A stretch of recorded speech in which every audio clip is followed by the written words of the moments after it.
राधे राधे दोस्तों, आपका हमारे YouTube चैनल दिव्य भक्ति ज्ञान वेग में हार्दिक स्वागत है। श्री शिवाय नमस्तुभ्यम। हर हर महादेव। आप सभी पर भगवान भोलेनाथ का आशीर्वाद सदैव बना रहे। आज शिव पुराण कथा का 25वां दिन है। यह संसार बाहरी रूप से प्रेम करता है, जिसके पास पद है, प्रतिष्ठा है, शक्ति है, पर भगवान शिव ने तो उन सभी को अपनाया है जिन्हें दुनिया ने छोड़ दिया है, फिर चाहे वह भूत हो, पिशाच हो, नाग हो या निर्धन। क्योंकि भगवान शिव कहते हैं कि तुम जैसे भी हो मेरे हो। वे हमें याद दिलाते हैं कि अपूर्णता में भी अपनापन होता है और दोषों में भी देवताओं पनप सकता है, अगर श्रद्धा सच्ची हो तो। आइए आज हम सभी अपने लिए भगवान भोलेनाथ से प्रार्थना करें। हे करुणा सागर भोलेनाथ, हमें ऐसा हृदय दीजिए जो दूसरों को ठुकराने से भी पहले आपके जैसा अपनाने का साहस रखे। हमें ऐसा भाव दीजिए कि हम हर जीव को आपकी ही छाया समझे। हर हर महादेव। यहाँ पर शौनक आदि ऋषि श्री सूत जी से महाराज से इस प्रकार कह रहे हैं कि सूत जी, आपने संपूर्ण लोगों के हित की कामना के लिए नाना प्रकार के आख्यानों से युक्त भगवान शिव के अवतारों का महात्म्य बताया है। वह तो बहुत ही उत्तम है। अब आप पुनः शिव जी के परम उत्तम महात्म्य का तथा शिवलिंग की महिमा का प्रशंसा पूर्वक वर्णन भी कीजिए। तब श्री सूत जी महाराज कहने लगे, हे मुनीश्वरों, जो प्रतिदिन प्रातःकाल उठकर इन 12 दिव्य ज्योतिर्लिंगों के नाम का पाठ या श्रवण भी कर लेता है, वह सभी पापों से मुक्त होकर सभी सिद्धियों को प्राप्त कर लेता है। मुनीश्वरों, जिस मनोरथ को पाने की इच्छा से श्रेष्ठ मनुष्य इन 12 नामों का पाठ करेंगे, वे इस लोक और परलोक में उस मनोरथ को अवश्य प्राप्त करेंगे। जो शुद्ध अंतःकरण वाले पुरुष निष्काम भाव से इन नामों का पाठ करेंगे, उन्हें कभी माता के गर्भ में निवास नहीं करना पड़ेगा, अर्थात उन्हें इस भवसागर में बार बार नहीं आना पड़ेगा। इन सब के पूजन मात्र से ही इस लोक में समस्त वर्णों के लोगों के दुखों का नाश हो जाता है और परलोक में भी वह मोक्ष को प्राप्त करता है। इन 12 ज्योतिर्लिंगों का नैवेद्य यत्न पूर्वक ग्रहण करना चाहिए। ऐसा करने वाले मनुष्य के सारे पाप उसी क्षण जलकर भस्म हो जाते हैं। यह मैंने ज्योतिर्लिंगों के दर्शन और पूजन का फल बताया। हे मुनियों, मुख्यतः यह प्राप्त हुए यह प्रधान शिवलिंग बताए गए हैं। अब अन्य प्रमुख शिवलिंगों का भी वर्णन भी सुनो। आप सभी श्रोतागण भी इन शिवलिंगों का वर्णन केवल शिव पुराण में ही सुन सकते हैं। इसके अलावा आपको इनका वर्णन कहीं भी सुनने को नहीं मिलेगा। श्री सूत जी कहते हैं, हे मुनीश्वरों, गंगा जी के तट पर मुक्तिदायिनी काशीपुरी सुप्रसिद्ध है। वह भगवान शिव की निवास स्थली मानी जाती है और उसे शिवलिंगमयी भी समझना चाहिए। ऐसा कहकर सूत जी ने गंगा सागर आदि के संगमेश्वर, भूतेश्वर, नारेश्वर, बटुकेश्वर, पुरेश्वर, वैद्यनाथ, गोपेश्वर, रंगेश्वर, वामेश्वर और अयोध्या के नागेश आदि अनेक प्रसिद्ध शिवलिंगों का वर्णन करके अत्रेश्वर की कथा के प्रसंग में यह बतलाया कि अत्रि पत्नी अनुसुईया पर कृपा करके गंगा जी वहां पधारी। अनुसुईया ने गंगा जी से सदा वहां निवास करने के लिए प्रार्थना की। तब गंगा जी कहने लगी, हे अनुसुईया, अगर तुम 1 वर्ष तक भी शंकर जी की पूजा और पति सेवा का फल मुझे दे दोगी, तो मैं देवताओं का उपकार करने के लिए यहाँ सदा ही स्थित रह जाऊंगी। पतिव्रता का दर्शन करके मेरे मन को जैसी प्रसन्नता है, वैसे दूसरे उपायों से नहीं हो पाती। हे सती अनुसुईया, यह मैंने तुमसे सच्ची बात कही है। पतिव्रता स्त्री का दर्शन करने से मेरे पापों का नाश हो जाता है और मैं विशेष शुद्ध हो जाती हूँ, क्योंकि पतिव्रता नारी पार्वती के समान पवित्र होती है। अगर तुम जगत का कल्याण करना चाहती हो और लोक हित के लिए मेरी मांगी हुई वस्तु मुझे दे सकती हो, तो मैं अवश्य ही यहाँ स्थिर रूप में निवास करूंगी। सूत जी कहते हैं, मुनियों, गंगा जी की यह बात सुनकर पतिव्रता अनुसुईया ने वर्ष भर का वह सारा पुण्य उन्हें दे दिया। अनुसुईया के पतिव्रत संबंधी उस महान कर्म को देखकर भगवान महादेव प्रसन्न हो गए और पार्थिव लिंग से तत्काल प्रकट होकर उन्होंने साक्षात दर्शन दिया। शंभु बोले, हे साध्वी अनुसुईया, तुम्हारा यह कर्म देखकर मैं अत्यंत प्रसन्न हूँ। प्रिय पतिवर्ती वर मांगो, क्योंकि तुम मुझे बहुत प्रिय हो। उस समय वे दोनों पति अद्भुत सुंदर आकृति और पंचमुख आदि से युक्त भगवान शिव को वहां प्रकट हुआ देखकर बड़े विस्मित हुए। उन्होंने हाथ जोड़कर नमस्कार और स्तुति करके बड़े भक्ति भाव से शंकर जी का पूजन किया। फिर उन लोक कल्याणी शिव जी ने कहा, हे देवेश्वर, यदि आप प्रसन्न हैं और जगदम्बा गंगा जी भी प्रसन्न हैं, तो आप इस तपोवन में निवास कीजिए और समस्त लोगों को सुखदायक बनाइए।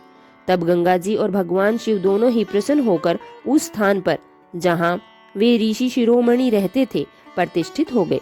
इन्हीं शिव का नाम वहां पर अत्रेश्वर पड़ गया।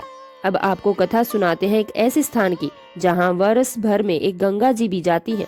तदंतर श्री सूत जी ने जब बहुत से शिवलिंगों के कथा प्रसंग सुना दिए, तब ऋषियों ने पूछा, हे महामते, सूत जी वैशाख शुक्ल सप्तमी के दिन गंगा जी नर्मदा में कैसे गई?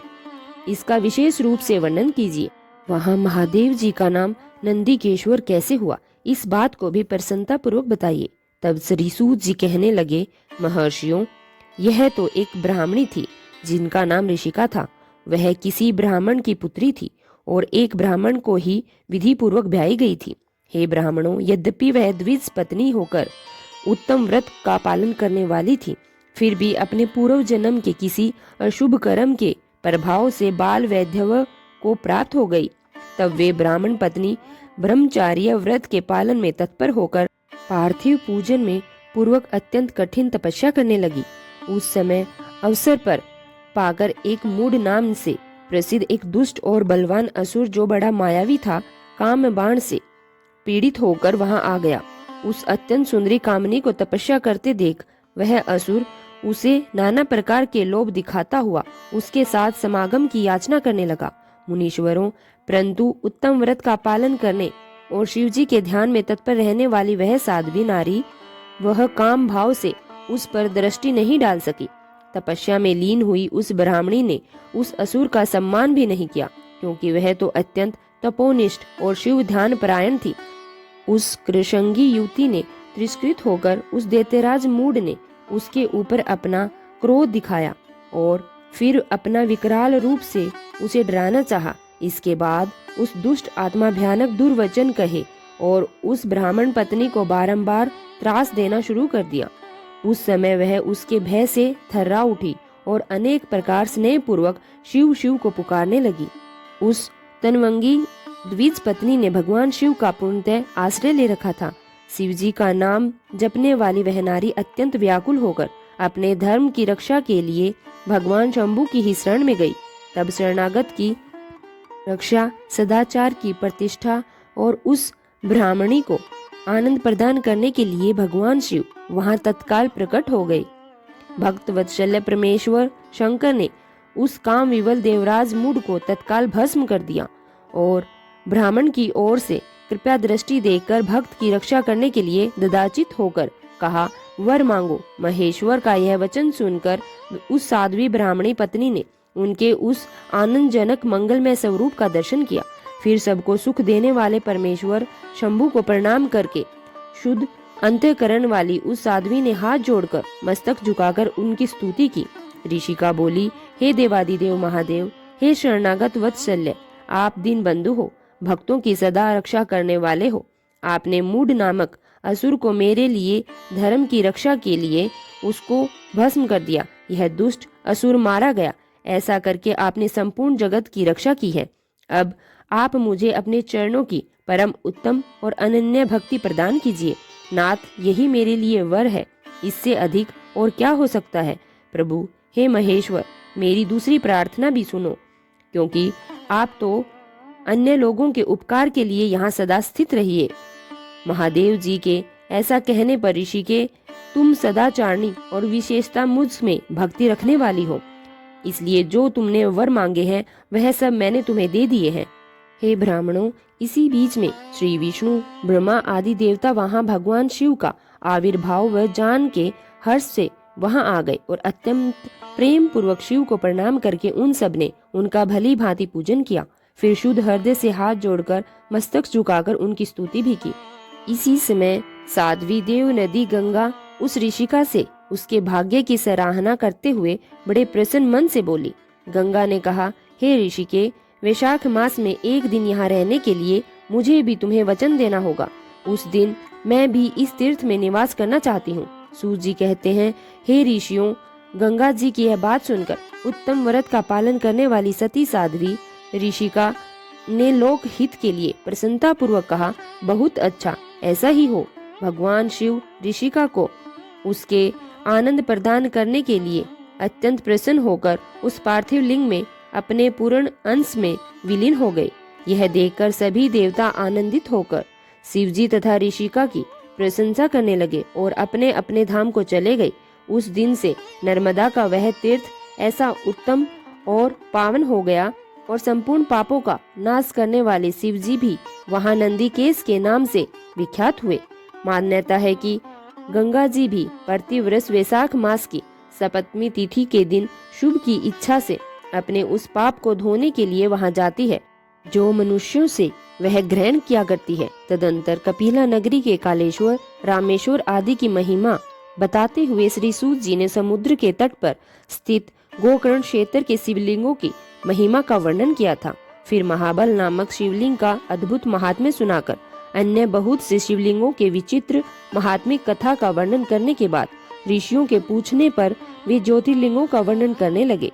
श्री सूत जी बोले, हे ब्राह्मणों, मैंने सदगुरु से जो कुछ भी सुना है वह ज्योतिर्लिंगों का महात्म्य और उनके प्राकट्य का प्रसंग अपनी बुद्धि के अनुसार संक्षेप से ही सुनाऊंगा। तुम सब लोग ध्यान पूर्वक सुनो। मुनि ज्योतिर्लिंगों में सबसे पहले सोमनाथ का नाम आता है, इसलिए आप सभी पहले उन्हीं के महात्म्य को सावधान होकर सुनो। मुनीश्वर महामना प्रजापति दक्ष ने अपनी अश्विनी आदि 27 कन्याओं का विवाह चंद्रमा के साथ किया था। चंद्रमा को पति के रूप में पाकर विदक्ष कन्याएं विशेष शोभा पाने लगी और चंद्रमा भी उन्हें पत्नी के रूप में पाकर निरंतर सुशोभित होने लगे। उन सभी पत्नियों में जो भी रोहिणी नाम की पत्नी थी, एकमात्र वही चंद्रमा को जितनी प्रिय थी उतनी दूसरी कोई भी पत्नी बिल्कुल भी प्रिय नहीं थी। इससे दूसरी पत्नियों को बड़ा दुख हुआ। वे सब अपने पिता की शरण में गई। वहां जाकर अपने पिता से उन्होंने जो दुख था वह कह सुनाया। हे मुनीश्वरों, वह सब सुनकर दक्ष भी दुखी हो गए। चंद्रमा के पास आकर बड़ी शांति से बोले, कलानिधि, तुम निर्मल कुल में उत्पन्न हुए हो। तुम्हारे आश्रय में रहने वाली जितनी भी स्त्रियां हैं उन सब के प्रति तुम्हारे मन में कम या अधिकता का भाव क्यों है? तुम किसी को अधिक और किसी को कम प्यार क्यों करते हो? अब तक जो किया सो किया, अब आगे फिर कभी ऐसा विषमतापूर्ण बर्ताव तुम्हें नहीं करना चाहिए, क्योंकि उसे नरक देने वाला बताया गया है। श्री सूत जी कहते हैं, हे महर्षियों, अपने दामाद चंद्रमा से स्वयं ऐसी प्रार्थना करके प्रजापति दक्ष घर को चले गए। उन्हें पूर्ण निश्चय हो गया कि अब फिर आगे ऐसा नहीं होगा, पर चंद्रमा ने प्रबल भावी से विवश होकर उनकी बात नहीं मानी। वे रोहिणी में इतने खो गए कि दूसरी पत्नी को कोई आदर नहीं दे पाते। इस बात को सुनकर दक्ष प्रजापति दुखी होकर फिर स्वयं आकर चंद्रमा को उत्तम नीति से समझाने लगे और न्योचित बर्ताव के लिए प्रार्थना करने लगे। दक्ष बोले, चंद्रमा सुनो, मैं पहले भी अनेक बार तुमसे प्रार्थना कर चुका हूँ, फिर भी तुमने मेरी बात नहीं मानी, इसलिए आज मैं तुम्हें श्राप देता हूँ कि तुम्हें क्षय रोग हो जाए। सूत जी कहते हैं, दक्ष के ऐसा कहते ही क्षण भर में ही चंद्रमा क्षय से ग्रस्त हो गए। उनके क्षीण होते ही उस समय सभी और महान हाहाकार मच गया। सब देवता और ऋषि कहने लगे कि हाय हाय, अब क्या होगा और क्या करना चाहिए? चंद्रमा कैसे ठीक होंगे? मुनि इस प्रकार दुख में पड़कर वे लोग विवल हो गए। चंद्रमा ने इंद्र आदि सभी देवताओं और ऋषियों को अपनी अवस्था सुनाई और इंद्र आदि देवता और विशिष्ट आदि ऋषि ब्रह्मा जी की शरण में गए। उनकी बात सुनकर ब्रह्मा जी कहने लगे, देवताओं, जो हुआ सो हुआ, अब वह निश्चय ही पलट नहीं सकता, इसलिए उसके निवारण के लिए मैं तुम्हें एक उत्तम उपाय बताता हूँ। आदर पूर्वक सुनो। चंद्रमा देवताओं के साथ प्रभास नामक शुभ क्षेत्र में जाए और वहाँ मृत्युंजय मंत्र का विधि पूर्वक अनुष्ठान करते हुए भगवान शिव की आराधना करे। अपने सामने शिवलिंग की स्थापना करके वहाँ चंद्रदेव नित्य तपस्या करे। इससे प्रसन्न होकर शिवजी उन्हें क्षय रहित कर देंगे। तब देवताओं तथा ऋषियों के कहने से ब्रह्मा जी की आज्ञा के अनुसार चंद्रमा ने वहाँ 6 महीने तक निरंतर तपस्या की। मृत्युंजय मंत्र से भगवान वृषभध्वज का पूजन किया। 10 करोड़ मंत्र का जप और मृत्युंजय का ध्यान करते हुए चंद्रमा वहां स्थिर चित्त होकर लगातार खड़े रहे। उन्हें तपस्या करते देख भगवान वत्सलेभ शंकर प्रसन्न होकर उनके सामने प्रकट हो गए और अपने भक्त चंद्रमा से बोले, चंद्रदेव तुम्हारा कल्याण हो, तुम्हारे मन में जो भी अभीष्ट हो वह वर मांगो। मैं अति प्रसन्न हूँ और तुम्हें संपूर्ण वर देने के लिए आया हुआ हूँ। महादेव को प्रसन्न देखकर चंद्रमा बोले, हे देवेश्वर, अगर आप प्रसन्न हैं तो मेरे लिए क्या साध हो सकता है। फिर भी हे प्रभु शंकर जी, आप मेरे शरीर को इस क्षय रोग का निवारण कर दीजिए। मुझसे जो अपराध बन गया है उसे क्षमा कीजिए। शिव जी कहने लगे, चंद्रदेव, एक पक्ष में तुम्हारी कला प्रतिदिन क्षीण हो और दूसरे पक्ष में फिर वह निरंतर बढ़ती रहे। फिर चंद्रमा ने भी भक्ति भाव से भगवान शंकर की स्तुति की और इससे पहले निराकार होते हुए भी वे भगवान शिव फिर साकार हो गए। देवताओं पर प्रसन्न होकर उस क्षेत्र के महात्म्य को बढ़ाने और चंद्रमा के यश का विस्तार करने के लिए भगवान शंकर उन्हीं के नाम पर वहां सोमेश्वर कहलाए और सोमनाथ के नाम से तीनों लोकों में विख्यात हो गए। ब्राह्मणों सोमनाथ का पूजन करने से वे उपासक के क्षय तथा कोढ़ आदि रोगों का नाश कर देते हैं। यह चंद्रमा धन्य है, कृत है, जिनके नाम से तीनों लोकों के स्वामी साक्षात भगवान शंकर भूतल को पवित्र करते हुए प्रभास क्षेत्र में विद्यमान है। वहीं संपूर्ण देवताओं ने सोमकुंड की भी स्थापना की है, जिसमें शिवजी और ब्रह्मा जी का सदा निवास माना जाता है। चंद्रकुंड इस भूतल पर पाप नाशन तीर्थ के रूप में प्रसिद्ध है। जो मनुष्य उसमें स्नान करता है वे सब पाप से मुक्त हो जाता है। श आदि जो असाध्य रोग होते हैं वे सब उस कुंड में 6 माह तक स्नान करने मात्र से ही नष्ट हो जाते हैं। मनुष्य जिस फल के उद्देश्य से उस उत्तम तीर्थ का सेवन या दर्शन करता है उस फल को सर्वथा प्राप्त कर लेता है, इसमें तनिक भी संशय नहीं। चंद्रमा निरोग होकर फिर अपना पुराना कार्य संभालने लगे। इस प्रकार हे मुनियों, मैंने सोमनाथ की उत्पत्ति का सारा प्रसंग सुनाया है। इसी तरह सोमेश्वर लिंग का प्रादुर्भाव हुआ है। जो मनुष्य सोमनाथ के प्रादुर्भाव की इस कथा को सुनता है अथवा दूसरों को सुनाता है वह संपूर्ण अभीष्ट को प्राप्त कर लेता है और सब पापों से मुक्त हो जाता है। सूत जी कहते हैं, हे महर्षियों, अब मैं मल्लिकार्जुन के प्रादुर्भाव का प्रसंग भी बताता हूँ, जिसे सुनकर बुद्धिमान पुरुष सभी पापों से मुक्त हो जाता है। जब महाबली तारक स्त्रु शिवा पुत्र कुमार कार्तिकेय सारी पृथ्वी की परिक्रमा करके फिर कैलाश पर्वत पर आए और गणेश जी के विवाह आदि की बात सुनकर क्रोंच पर्वत पर चले गए, तब पार्वती जी और शिव जी ने वहां जाकर अनुरोध करने पर भी वो वापस नहीं लौटे और वहां से भी 12 कोस दूर नाराज होकर चले गए। तब शिव जी और पार्वती जी ज्योतिर्मय स्वरूप धारण कर वहां प्रतिष्ठित हो गए। वे दोनों पुत्र स्नेह से आतुर होकर परव के दिन अपने पुत्र कुमार को देखने के लिए उनके पास जाया करते हैं। अमावस्या के दिन भगवान शंकर स्वयं वहां जाते हैं और पूर्णमासी के दिन देवी पार्वती भी निश्चय ही वहां पदार्पण करती है। उस दिन से लेकर भगवान शिव का मल्लिका अर्जुन नामक एक लिंग तीनों लोकों में प्रसिद्ध हो गया। उसमें देवी पार्वती और शिवजी दोनों की ज्योतियां प्रतिष्ठित है और मल्लिका का अर्थ है पार्वती। अर्जुन शब्द शिवजी का वाचक है। उस लिंग को जो भी दर्शन करता है वह समस्त पापों से मुक्त हो जाता है और संपूर्ण अभीष्टों को प्राप्त कर लेता है, इसमें बिल्कुल भी संशय नहीं है। इस प्रकार मल्लिकार्जुन नामक द्वितीय ज्योतिर्लिंग का वर्णन किया गया है, जो दर्शन मात्र से लोगों के लिए सभी प्रकार के सुख देने वाला है। ऋषियों ने कहा है, प्रभु अब आप विशेष कृपया करके तीसरे ज्योतिर्लिंग का भी वर्णन कीजिए। तब सूत जी कहने लगे, ब्राह्मणों, मैं धन्य हूँ, कृत हूँ, जो आप श्रीमानों का संग मुझे प्राप्त हुआ है। साधु पुरुषों का संग निश्चय ही धन्य है, इसलिए मैं अपना सौभाग्य समझकर यह पाप नाशिनी परम पावनी दिव्य कथा का वर्णन करता हूँ। तुम लोग भी आदर पूर्वक सुनो। अवंती नाम से प्रसिद्ध एक रमणीय नगरी है, जो समस्त देहधारियों को मोक्ष प्रदान करने वाली है। वह भगवान शिव को बहुत ही प्रिय, परम पुण्यमय और लोक पावनी है। उसी पुरी में एक श्रेष्ठ ब्राह्मण रहा करते थे, जो शुभ कर्म प्रायण, वेदों के स्वाध्याय और में लीन रहने वाले और वैदिक कर्मों के अनुष्ठान में सदा तत्पर रहने वाले थे। वे घर में अग्नि की स्थापना करके प्रतिदिन अग्निहोत्र करते, शिवजी की पूजा में सदा तत्पर रहा करते। वे ब्राह्मण देवता प्रतिदिन पार्थिव शिवलिंग बनाकर उनकी पूजा किया करते थे। वेद प्रिय नामक वे ब्राह्मण देवता सम्यक ज्ञान अर्जुन में लगे रहते थे। इसलिए इन्होंने संपूर्ण कर्मों का फल पाकर वह सदगति को प्राप्त हो गए, और जो केवल संतों को ही सुलभ होती है। उनके शिव पूजा प्रायण 4 तेजस्वी पुत्र थे, जो माता पिता के सद्गुणों में कहीं भी कम नहीं थे। उनके नाम थे देवप्रिय, प्रिया मेधा, सुकृत और सुव्रत। उनके सुखदायक गुण वहां सदा बढ़ने लगे। इस कारण अवंती नगरी ब्रह्म तेज से परिपूर्ण हो गई। उसी समय रतनमाल पर्वत पर दूषण नाम एक धर्म द्वेषी असुर ने ब्रह्मा जी से वर पाकर वेद धर्म तथा धर्मात्माओं पर आक्रमण कर दिया। अंत में उसने सेना लेकर अवंती के ब्राह्मणों पर भी चढ़ाई कर दी।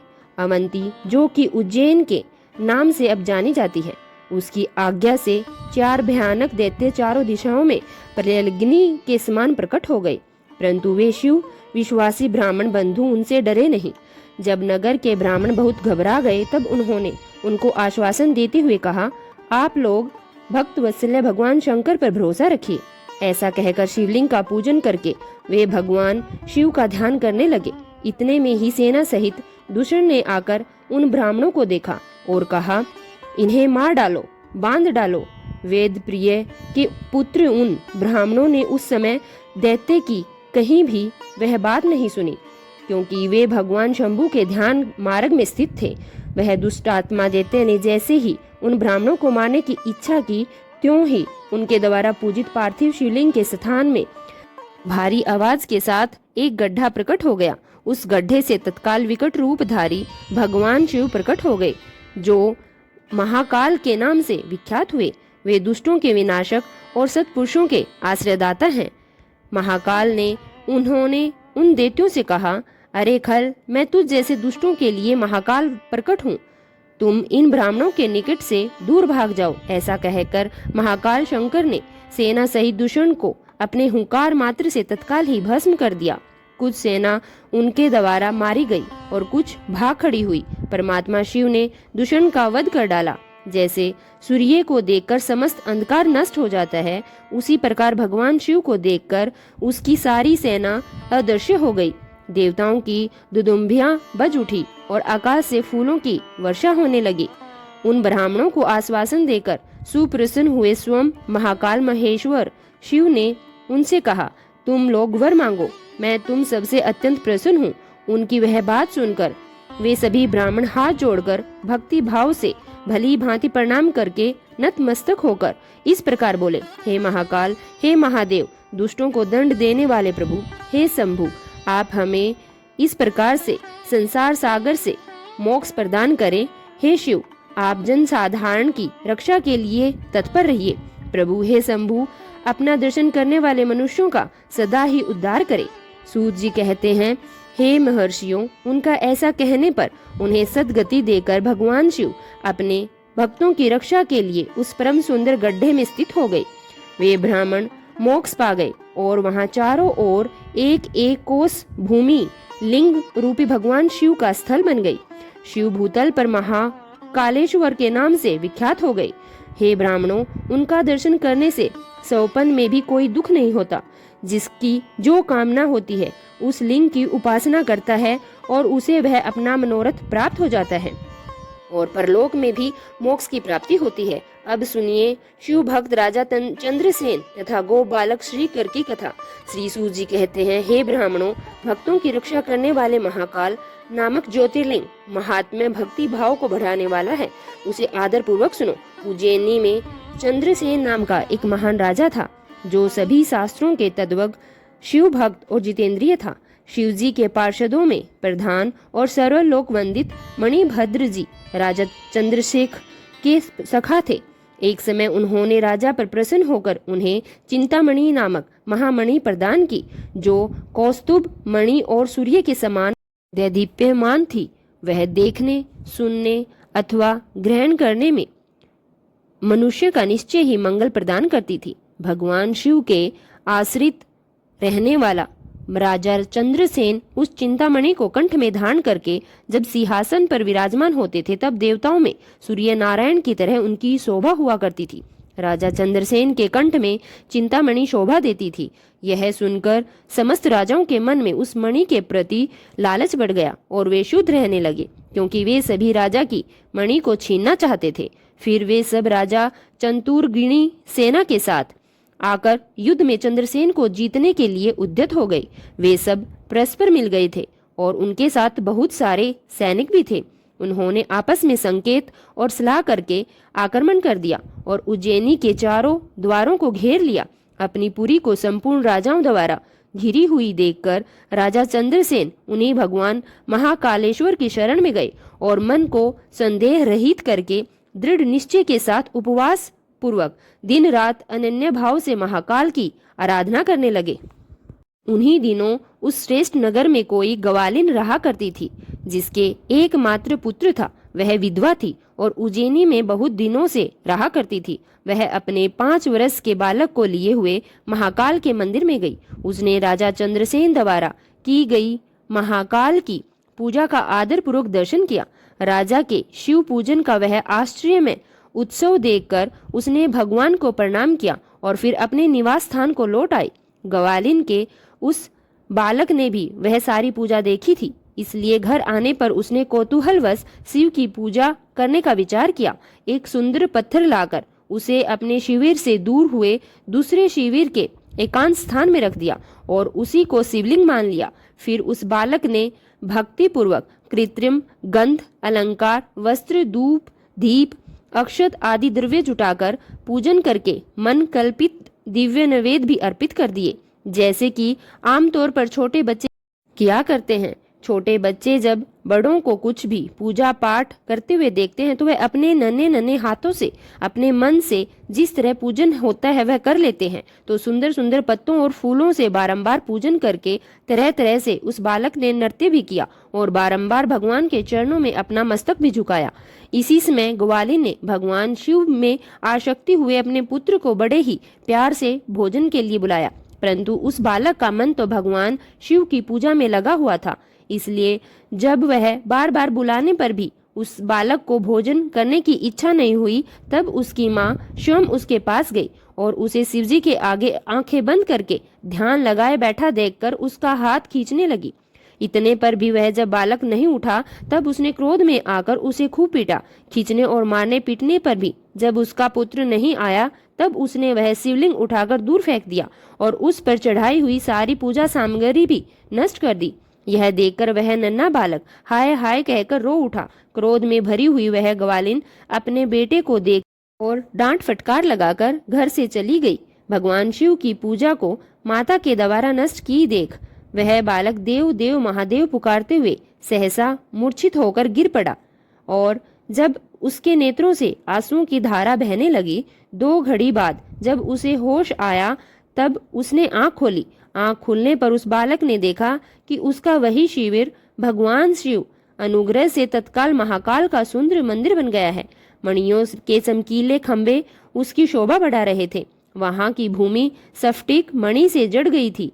तपाए हुए सोने से बहुत विचित्र कलश उस शिवालय को सुशोभित करते थे। उसके विशाल द्वार, कपाट और प्रधान द्वार स्वर्ण में दिखाई देते थे। वहां बहुमूल्य नीलमणि और हीरे के बने हुए चबूतरे शोभा दे रहे थे। उस शिवालय के मध्य भाग में दया निधान शंकर का रत्नमय लिंग प्रतिष्ठित था। ग्वालिन के उस पुत्र ने देखा कि उस शिवलिंग पर उसकी अपनी ही चढ़ाई हुई पूजन सामग्री भी सुसज्जित है, जिसे उसकी माता ने फेंक दिया था। यह सब देखकर वह बालक सहसा उठकर खड़ा हो गया। उसे मन ही मन बड़ा आश्चर्य हुआ। फिर वह परमानंद समुद्र में निमग्न सा हो गया। फिर भगवान शिव की स्तुति करके उसने बारंबार उनके चरणों में अपना शीश झुकाया। सूर्यास्त होने पर बाद में वह गोप बालक शिवालय से बाहर निकला। बाहर आकर उसने अपने शिविर को देखा। वह इंद्र भवन के समान शोभा पा रहा था। वहां सब कुछ तत्काल स्वर्णमय होकर विचित्र और परम उज्जवल वैभव से प्रकाशित होने लगा। फिर वह उस भवन के भीतर गया जो सब प्रकार की शोभाओं से संपन्न था। उस भवन में सर्वत्र मणि, रतन और स्वर्ण ही जड़े गए थे। प्रदोष काल में सानंद भीतर प्रवेश करके उस बालक ने देखा कि उसकी माँ दिव्य लक्षणों से लक्षणित होकर एक सुंदर पलंग पर सो रही है। रत्नमय अलंकारों से उसके सभी अंग उद्दीप्त हो रहे हैं और वह साक्षात देवांगना के समान दिखाई दे रही है। मुख से विवल हुए उस बालक ने अपनी माता को बड़े वेग से उठाया। वह भगवान शिव की कृपा पात्र हो चुकी थी। ग्वालिन ने उठकर देखा, सब कुछ अपूर्व सा हो गया था। उसने महान आनंद में निमग्न होकर अपने बेटे को अपने सीने से लगा लिया। पुत्र के मुख से गिरजापति के कृपा प्रसाद का वे सारा वृतांत सुनकर ग्वालिन ने राजा को सूचना दी, जो निरंतर भगवान शिव के पूजन में लगे रहते थे। राजा अपना नियम पूरा करके रात में सहसा वहां आए और ग्वालिन के पुत्र का वे प्रभाव देखा, जो शंकर जी को भी संतुष्ट करने वाला था। मंत्रियों और पुरोहितों सहित चंद्रसेन वह सब कुछ देखकर परमानंद के सागर में डूब गए। नेत्रों से प्रेम के आंसू बहाते और प्रसन्नता पूर्वक शिवजी का नाम का कीर्तन करते हुए उन्होंने उस बालक को हृदय से लगा लिया। हे ब्राह्मणों, उस समय वह बड़ा भारी उत्सव होने लगा।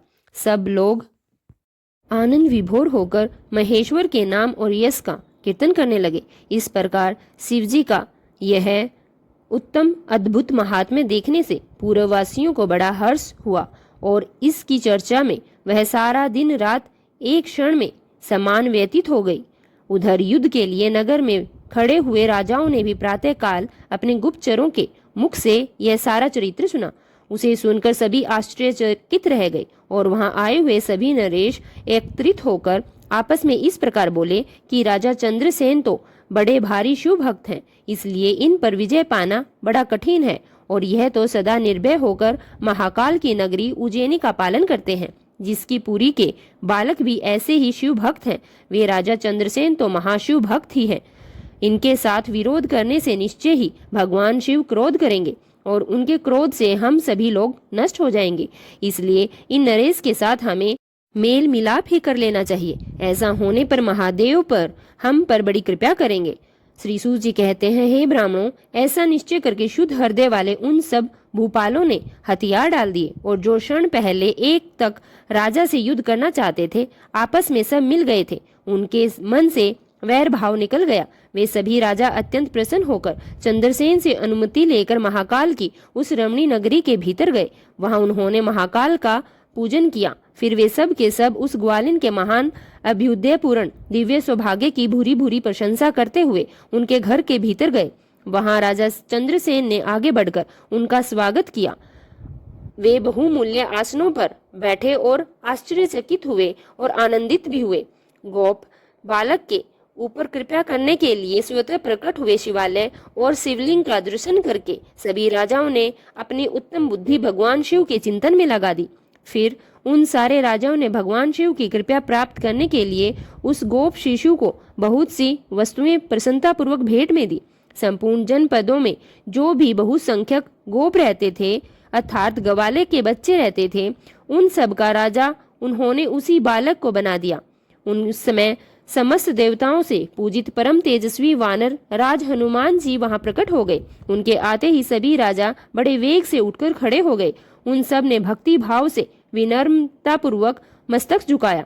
राजाओं से पूजित होकर वानर राज हनुमान जी उन सब के बीच में बैठे और उस गो बालक को हृदय से लगाकर उन नरेशों की ओर देखते हुए बोले, हे राजाओं, तुम सब लोग और दूसरे देहधारी भी मेरी बात सुनिए।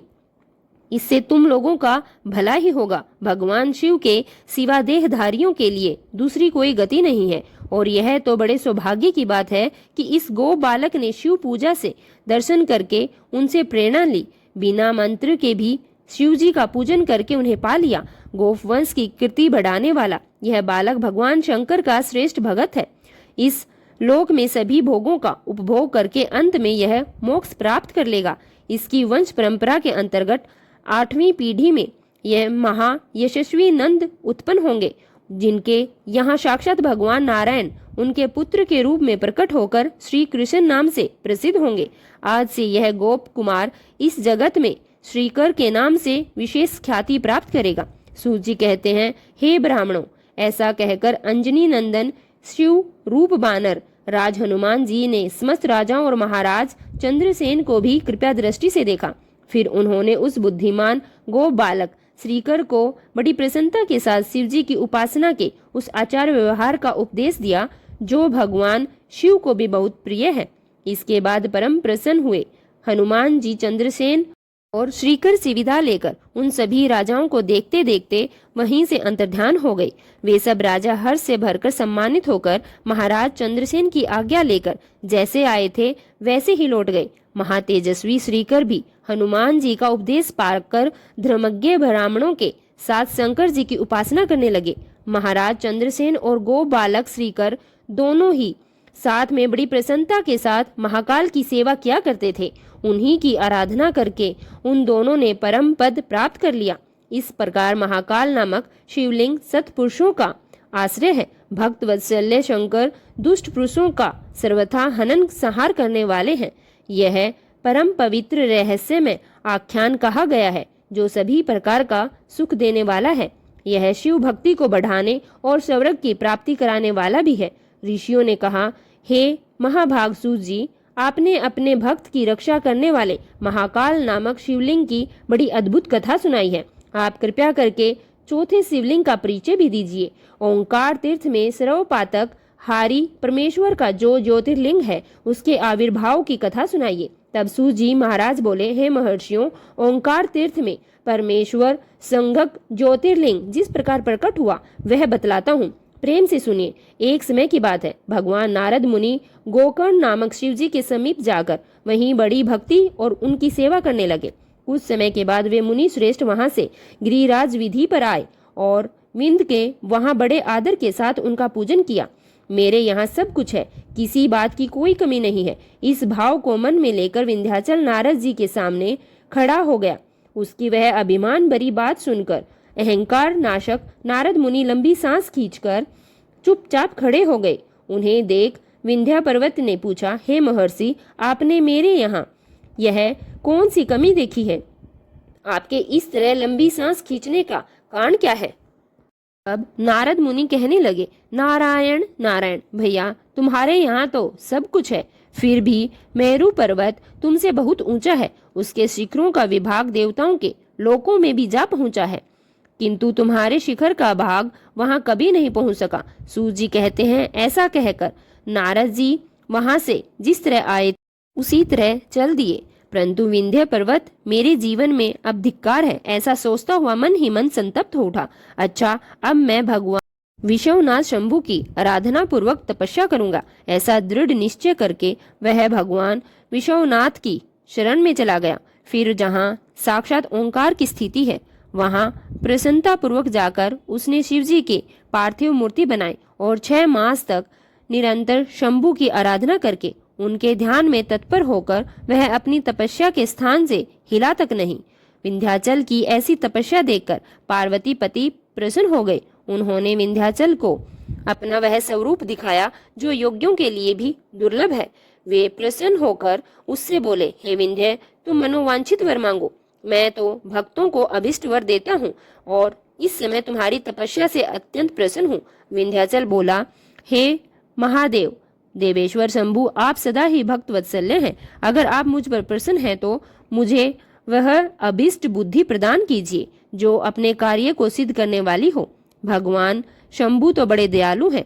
उन्होंने उसे वह उत्तम वर दे दिया और कहने लगे, पर्वतराज विंध्याचल, तुम जैसा चाहो वैसा करो। इसी समय देवता तथा निर्मल अंतःकरण वाले ऋषि वहां आए और शंकर जी की पूजा करके बोले, हे प्रभु, आप यहाँ स्थिर रूप से निवास कीजिए। देवताओं की और ऋषि की यह बात सुनकर परमेश्वर से प्रसन्न हो गए और लोगों को सुख देने के लिए उन्होंने सहज वैसा ही किया। वहां जो एक ही ओंकार लिंग था वह 2 रूपों में विभक्त हो गया। प्रणव में जो सदा शिव थे वह ओंकार नाम से विख्यात हो गए और पार्थिव मूर्ति में जो शिव ज्योति प्रतिष्ठित हुई थी उसकी परमेश्वर संज्ञा हुई, अर्थात परमेश्वर को ही अमलेश्वर भी कहते हैं। इस प्रकार ओंकार और परमेश्वर यह दोनों शिवलिंग भक्तों को अभीष्ट फल प्रदान करने वाले हैं।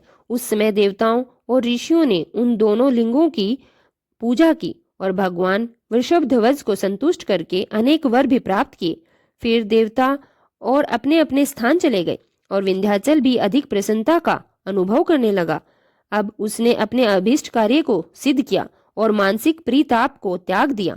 जो भी पुरुष इस प्रकार भगवान शंकर का पूजन करता है वह बार बार जीवन मरण के बंधन में नहीं बनता, अर्थात वह माता के गर्भ में फिर नहीं आता, अपने अभी इस फल को प्राप्त कर लेता है। इसमें तनिक भी संशय नहीं है। सूत जी कहते हैं, महर्षियों, ओंकार में जो ज्योतिर्लिंग प्रकट हुआ था उसकी आराधना से जो फल मिलता है वह सब मैंने तुम्हें बता दिया है। इसके बाद मैं उत्तम केदार नामक ज्योतिर्लिंग का वर्णन करूंगा। सूत जी कहते हैं, हे ब्राह्मणों, भगवान विष्णु के जो नर नारायण नामक 2 अवतार हैं और भारतवर्ष के बद्रिक आश्रम तीर्थ में तपस्या करते हैं, उन दोनों ने पार्थिव शिवलिंग बनाकर उसमें स्थित होकर पूजा ग्रहण करने के लिए भगवान शंभु से प्रार्थना की। शिवजी भक्तों के अधीन होने के कारण प्रतिदिन उनके बनाए हुए पार्थिव लिंग में पूजित होने के लिए आया करते थे। जब उन दोनों के पार्थिव पूजन करते हुए बहुत दिन बीत गए, तब एक समय परमेश्वर शिव ने प्रसन्न होकर कहा, मैं तुम्हारी आराधना से अत्यंत संतुष्ट हूँ, इसलिए तुम मुझसे कोई वर मांगो। उस समय उनके ऐसा कहने पर नर और नारायण ने लोगों के हित की कामना को ध्यान में रखते हुए देवेश्वर से कहा, अगर आप प्रसन्न हैं और यदि मुझे वर देना चाहते हैं तो वो अपने स्वरूप से पूजा ग्रहण करने के लिए आप यहीं पर सदा के लिए स्थित हो जाइए। इस तरह बंधु बांधवों के इस प्रकार अनुरोध करने पर कल्याणकारी महेश्वर हिमालय के उस केदार तीर्थ में स्वयं ज्योतिर्लिंग के रूप में स्थित हो गई। उन दोनों से पूजित होकर सभी दुखों और भय का नाश करने वाले शंभु लोगों का उपकार करने और भक्तों को दर्शन देने के लिए स्वयं केदारेश्वर के नाम से प्रसिद्ध होकर वहां रहते हैं। वे दर्शन और पूजन करने वाले भक्तों को अभीष्ट वस्तु प्रदान करते हैं। उसी दिन से लेकर जिसने उनकी भक्ति भाव से केदारेश्वर का पूजन किया, उसके लिए सोपन में भी दुख दुर्लभ हो गया। जो भगवान शिव का प्रिय भक्त वहां शिवलिंग के निकट शिव के रूप में अंकित वल्य अर्थात कंकण या कड़ा चढ़ाता है, वह उस वल्य युक्त स्वरूप का दर्शन करके समस्त पापों से मुक्त हो जाता है, साथ ही जीवन मुक्त भी हो जाता है। जो बद्रीवन की यात्रा करता है उसे भी जीवन मुक्ति प्रदान होती है। नर और नारायण के तथा केदारेश्वर शिव के रूप का दर्शन करके मनुष्य मोक्ष का भागी बन जाता है, इसमें संशय नहीं है। केदारेश्वर में भक्ति रखने वाले जो पुरुष वहां पहुंचने से पहले मार्ग में ही मर जाते हैं, वे भी मोक्ष पा लेते हैं। इसमें विचार करने की तो बिल्कुल भी आवश्यकता नहीं है। केदार तीर्थ में पहुंचकर वहां प्रेम पूर्वक केदारेश्वर की पूजा करके वहां का जल पी लेने के बाद मनुष्य का फिर से जन्म दोबारा नहीं होता। हे ब्राह्मणों, इस भारतवर्ष में संपूर्ण जीवों को भक्ति भाव से भगवान नर नारायण की तथा केदारेश्वर शंभु की पूजा अवश्य करनी चाहिए। अब मैं तुम्हें भीम शंकर नामक ज्योतिर्लिंग का महात्म्य कहूंगा, ध्यान पूर्वक सुनो। काम रूप देश में लोकहित की कामना से साक्षात भगवान शंकर ज्योतिर्लिंग रूप में प्रकट हुए थे। उनका वह स्वरूप कल्याण और सुख का आश्रय है। हे ब्राह्मणों, पूर्व काल में एक महापराक्रमी राक्षस हुआ था जिसका नाम भीम था। वह सदा धर्म का विध्वंस करता समस्त प्राणियों को दुख दिया करता था। वह महाबली राक्षस कुंभकर्ण के वीर्य और करकटी के गर्भ से उत्पन्न हुआ था। अपनी माता के साथ सही पर्वत पर निवास किया करता था। एक दिन समस्त लोगों को दुख देने वाले भयानक पराक्रमी दुष्ट भीम ने अपनी माता से पूछा, मेरे पिताजी कहाँ हैं और तुम अकेले यहाँ क्यों रहती हो? ये सब मैं जानना चाहता हूँ, इसलिए सब कुछ सच सच बताओ। करकटी ने कहने लगी, बेटा, रावण के छोटे भाई कुंभकर्ण तेरे पिताजी थे। भाई सहित उस महाबली वीर को श्री राम ने मार डाला। मेरे पिता का नाम करकट था और माता का नाम पुष्कसी था। मेरे पिता को पूर्व काल में राम ने मार डाला। अपने प्रिय स्वामी के मारे जाने पर मैं अपने माता पिता के साथ रहती थी। एक दिन मेरे माता पिता अगस्त मुनि के शिष्य सुतृषण को अपना आहार बनाने के लिए गए। वे बड़े तपस्वी और महात्मा थे। उन्होंने कुपित होकर मेरे माता पिता को भस्म कर डाला। वे दोनों तो मर गए। तब से मैं अकेली होकर बड़े दुख के साथ इस पर्वत पर रहने लगी। अब मेरा कोई सहारा नहीं रह गया। मैं तो असहाय और दुख से आतुर होकर यहाँ निवास करती थी। इसी समय महान बल पराक्रम से संपन्न राक्षस कुंभकर्ण, जो रावण के छोटे भाई थे, यहाँ आए। उन्होंने बलाद मेरे साथ समागम किया। फिर वे मुझे छोड़कर लंका चले गए। तब तुम्हारा नाम जन्म हुआ। मेरे पति का नाम विराट था, जिसे राम ने मार डाला था। फिर जब तुम्हारा जन्म हुआ तब तुम भी पिता के समान बलशाली हुए। अब मैं तुम्हारा ही सहारा लेकर यहाँ समय बिता रही हूँ। सूत जी कहते हैं, हे ब्राह्मणों, इस प्रकार करक की यह बात सुनकर भयानक पराक्रमी भीम कुपित होकर यह विचार करने लगा कि मैं विष्णु के साथ कैसा बर्ताव करूं। इन्होंने मेरे पिता को मार डाला और मेरे नाना नानी भी उनके भक्त के हाथों मारे गए। विराट को भी इन्होंने मार डाला और इस प्रकार मुझे बहुत दुख दिया है। अगर मैं अपने पिता का पुत्र हूँ तो श्री हरि को मैं अवश्य ही दुख दूंगा। ऐसा निश्चय करके भीम महान तपस्या करने के लिए चला गया। उसने ब्रह्मा जी की प्रसन्नता के लिए 1000 वर्षों तक कठिन तपस्या की। तपस्या के साथ साथ वह मन ही मन इष्ट देव का ध्यान भी किया करता था। तब लोक पितामह ब्रह्मा जी उसे वर देने के लिए गए और इस प्रकार बोले, भीम, मैं तुम पर प्रसन्न हूँ, तुम्हारी जो इच्छा हो उसके अनुसार वर मांग लो। भीम बोला, देवेश्वर, हे कमलासन, अगर आप प्रसन्न हैं और मुझे वर देना ही चाहते हैं तो आज मुझे ऐसा बल दीजिए जिसकी कहीं कोई तुलना ना हो सके। सूत जी कहते हैं, ऐसा कहकर उस राक्षस ने श्री ब्रह्मा जी को नमस्कार किया और ब्रह्मा जी ने भी उसे अभीष्ट स्वर्ग प्रदान कर दिया और अपने धाम को चले गए। ब्रह्मा जी से अत्यंत बल पाकर उधर वह राक्षस अपने घर आया, अपनी माता को प्रणाम किया और बड़ी शीघ्रता से बड़े गर्व से बोला, माँ, अब तुम मेरा बल देखो। मैं इंद्र आदि देवताओं और उनकी सहायता करने वाले श्री हरि का संहार कर डालूंगा। ऐसा कहकर भयानक पराक्रमी भीम ने पहले इंद्र आदि देवताओं को जीता और उन सभी को अपने अपने स्थान से बाहर निकाल दिया। फिर देवताओं की प्रार्थना से उनका पक्ष लेने वाले श्री हरि को भी उसने युद्ध में हरा दिया। फिर प्रसन्नता पूर्वक पृथ्वी को जीतना प्रारंभ किया। सबसे पहले वह कामदेश के राजा सुदक्षिण को जीतने के लिए गया। वहां राजा के साथ उनका भयंकर युद्ध हुआ। दुष्ट असुर भीम ने ब्रह्मा जी के दिए हुए वर के साथ शिवजी के आश्रित रहने वाले महावीर महाराज सुदक्षिण को परास्त कर दिया और सभी सामग्रियों सहित उनका राज्य और सर्वस्व अपने अधिकार में कर लिया। भगवान शिव के प्रिय भक्त, धर्म प्रेमी, परम धर्मात्मा राजा जो भी उसने वहां उनको कैद कर लिया। उनके पैरों में बेड़ी डालकर उन्हें एकांत स्थान में बंद कर दिया। वहां उन्होंने भगवान की प्रीति के लिए शिवजी की उत्तम पार्थिव मूर्ति बनाकर पूजा आरंभ कर दी। उन्होंने बारंबार गंगा जी की स्तुति की और मानसिक स्नान आदि करके पार्थिव पूजन की विधि से शंकर जी की पूजा संपन्न की। यहाँ पर एक बात बहुत ध्यान देने योग्य है। आपने एक शब्द सुना, मानसिक स्नान। कई बार ऐसी स्थिति हो जाती है कि पूजा पाठ प्रारंभ करने से पहले या व्रत करने से पहले कोई भी व्यक्ति जो स्नान आदि की स्थिति में ना हो, वह मानसिक स्नान करके भी सच्चे मन से अपने इष्ट देवता को प्रसन्न कर सकता है, उनका ध्यान कर सकता है, उनकी पूजा पाठ उपवास भी कर सकता है। कई बार जो परिस्थितियां होती है वह हमारे वश में नहीं होती, इसलिए पूजा करने का, व्रत रखने का अधिकार तो सबको है। आपको यह कथाएं बहुत ध्यान से सुननी चाहिए। हर कथा में, हर शब्द में कोई ना कोई गहरा अर्थ छुपा हुआ होता है। कई सामग्रियों का अभाव होता है, तो ऐसे में आप सच्चे मन से, आप मानसिक रूप से जिस पूजन सामग्री को भगवान को अर्पित करना चाहते हैं उसका मन में ध्यान कर उस स्थिति में फिर से भगवान को अर्पित कर दीजिए। लेकिन ऐसा तभी करना चाहिए जब आप उस चीज को लाने में समर्थ ना हो और आप इस प्रकट रूप से वह सामग्री अपने पूर्वक भगवान शिव का ध्यान करके वे प्रणव युक्त पंचाक्षर मंत्र अर्थात ओम नमः शिवाय का जप करने लगे। तब उन्हें दूसरा कोई और काम करने के लिए अवकाश नहीं मिलता। उन दिनों उनकी साध्वी पत्नी राजवल्लभा दक्षिणा प्रेम पूर्वक पार्थिव पूजन किया करती थी।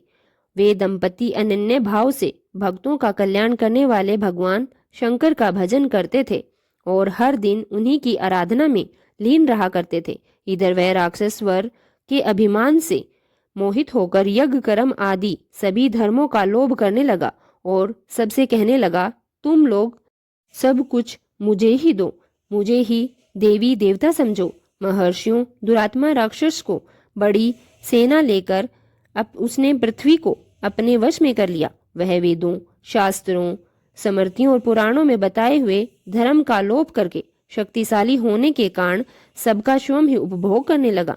तब सब देवता और ऋषि अत्यंत पीड़ित होकर महाकोशी के तट पर गए। शिव जी की आराधना और सत्वन करने लगे। उनके इस प्रकार स्तुति करने पर भगवान शिव वहां पर अत्यंत प्रसन्न होकर देवताओं से बोले, हे देवगण, महर्षियों, मैं तुम पर प्रसन्न हूँ, वर मांगो, तुम्हारा कौन सा कार्य सिद्ध करूं। तब देवतागण कहने लगे, देवेश्वर, आप तो अंतर्यामी हैं, इसलिए सबके मन की बातों को आप जानते हैं, आपसे तो कुछ भी छुपा नहीं। हे प्रभु, हे महेश्वर, कुंभकर्ण से उत्पन्न करकिटिका बलवान पुत्र राक्षस भीम ब्रह्मा जी के दिए हुए वर से शक्तिशाली होकर देवताओं को निरंतर पीड़ा दे रहा है, जो इसलिए आप इस दुखदायी राक्षस का नाश कर दीजिए, हम पर कृपा कीजिए और तनिक भी देर मत कीजिए। तब शंभु ने कहा, हे देवताओं, काम रूप देश के राजा सुदक्षिण मेरे श्रेष्ठ भक्त हैं, उनसे मेरा एक संदेश जाकर कह दो, फिर तुम्हारा सभी कार्य शीघ्र ही पूर्ण हो जाएगा। उनसे कहना, काम रूप के अधिपति महाराज सुदक्षिण, हे प्रभु, तुम मेरे विशेष भक्त हो, इसलिए प्रेम पूर्वक मेरा भजन करो।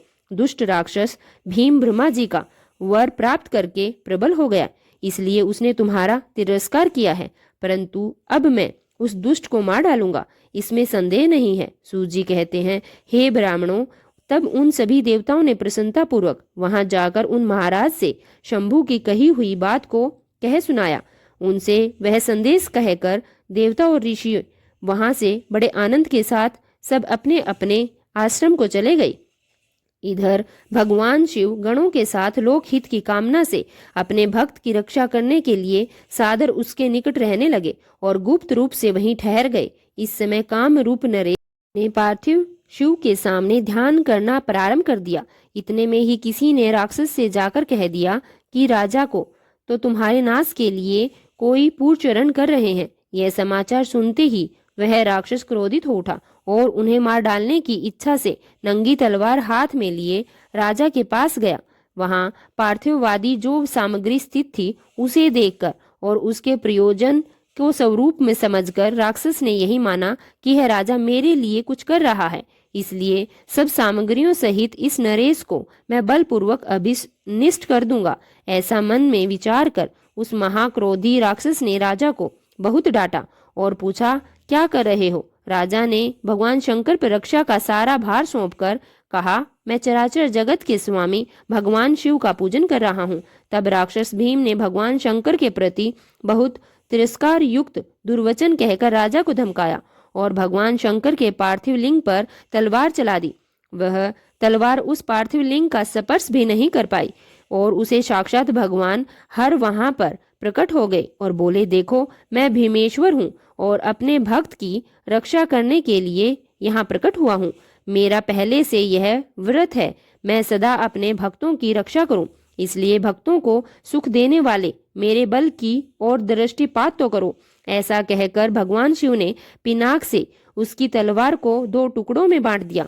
तब उस राक्षस ने फिर अपना त्रिशूल चलाया, परंतु उस शंभु ने उस दुष्ट के त्रिशूल को भी सैकड़ों टुकड़ों में बांट डाला। फिर शंकर जी के साथ उसका घोर युद्ध हुआ, जिससे सारा जगत शुद्ध हो उठा। तब नारद जी ने आकर भगवान शंकर से प्रार्थना की, हे लोगों को भ्रम में डालने वाले महेश्वर, हे नाथ, आप क्षमा कीजिए। तिनके को काटने से भला कुल्हाड़ी जलाने का की क्या आवश्यकता। हे प्रभु, शीघ्र ही इसका संहार कर डालिए। देव ऋषि नारद के इस प्रकार प्रार्थना करने पर भगवान शंभु ने केवल हुंकार मात्र से ही उस समय समस्त राक्षसों को भस्म कर डाला। मुनि सभी देवताओं को देखते ही देखते शिवजी ने उन सारे राक्षसों को दग्ध कर दिया।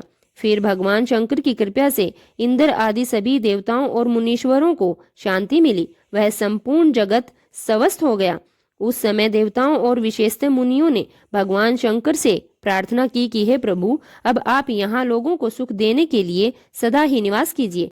यह देश तो निंदित माना गया है, यहाँ आने वाले लोगों को प्राय दुख ही प्राप्त होता है, परंतु आपका दर्शन करने से यहाँ सभी का कल्याण होगा।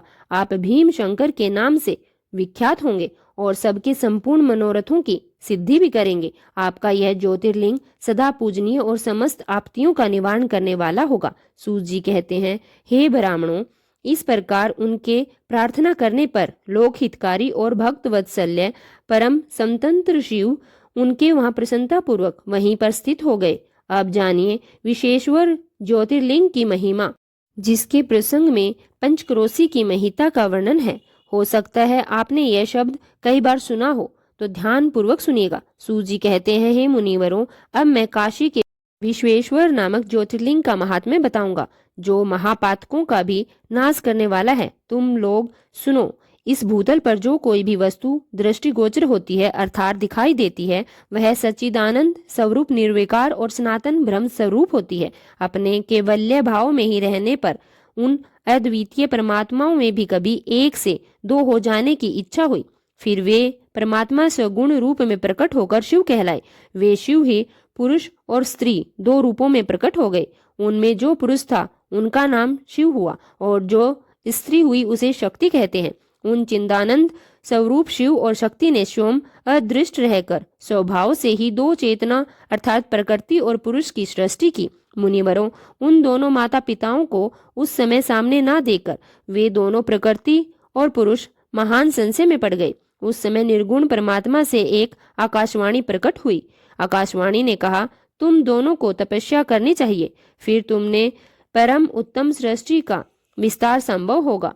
तब वे प्रकृति और पुरुष बोले, हे प्रभु, हे शिव, तपस्या के लिए तो कोई स्थान है ही नहीं, फिर हम दोनों इस समय कहाँ स्थित होकर तपस्या करें। तब निर्गुण शिव ने तेज के सारभूत 5 कोस लंबे चौड़े शुभ और सुंदर तपस्या का नगर का निर्माण किया, जो उनका अपना ही स्वरूप था। वह सभी आवश्यक उपकरणों से युक्त था। उस नगर का निर्माण करके उन्होंने उसे दोनों के लिए भेज दिया। वह नगर आकाश में पुरुष के समीप जाकर स्थित हो गया। तब पुरुष श्री हरि ने उस नगर में स्थित होकर सृष्टि की कामना से शिवजी का ध्यान करते हुए बहुत वर्षों तक कठिन तप किया। उस समय परिश्रम के कारण उनके शरीर से श्वेत जल की अनेक धाराएं प्रकट हो गई, और जिससे सारा शून्य आकाश व्याप्त हो गया। वहां दूसरा कुछ भी दिखाई नहीं देता था। उसे देखकर भगवान विष्णु मन ही मन बोल उठे, यह कैसी अद्भुत वस्तु दिखाई देती है। उस समय इस आश्चर्य को देखकर उन्होंने अपना सिर हिलाया, जिससे उन प्रभु के सामने ही उनके एक कान से मणि गिर गई। जहां वह मणि गिरी, वह स्थान मणिकर्णिका नामक महान तीर्थ हो गया। जब पूर्वोत्तक जला राशि में जब वह सारी पंचक्रोशी डूबने और बहने लगी, तब निर्गुण शिव ने शीघ्र ही उसे अपने त्रिशूल के द्वारा धारण कर लिया। फिर श्री हरि अपनी पत्नी प्रकृति के साथ वहीं सोए। तब उनकी नाभि से कमल प्रकट हुआ, और उस कमल से ब्रह्मा जी उत्पन्न हुए। उनकी उत्पत्ति में भी शंकर जी का आदेश ही कारण था। उन्होंने शिव जी की आज्ञा पाकर अद्भुत सृष्टि आरंभ कर दी। ब्रह्मा जी ने ब्रह्मांड में 14 भुवन बनवाए। ब्रह्मा का विस्तार महर्षियों ने 50 करोड़ योजन बताया। फिर भगवान शिव ने यह सोचा कि ब्रह्मांड के भीतर कर्म पास से बंधे हुए प्राणी मुझे कैसे प्राप्त कर सकेंगे। यह सोचकर उन्होंने मुक्तिदायिनी पंचक्रोशी इस जगत में छोड़ दिया। यह पंचकोशी काशी लोक में कल्याणदायिनी कर्म बंधन का नाश करने वाली, ज्ञानदायत्री और मोक्ष को प्रकाशित करने वाली मानी गई है, इसलिए मुझे परम प्रिय है। और यहाँ स्वयं परमात्मा ने अविमुक्त लिंग की स्थापना की। अतः मेरे अंशभूत हरे, तुम्हें कभी भी इस क्षेत्र का त्याग नहीं करना चाहिए। ऐसा कहकर भगवान हर ने काशीपुरी को स्वयं अपने त्रिशूल से उतारकर मृत्युलोक में जगत में छोड़ दिया।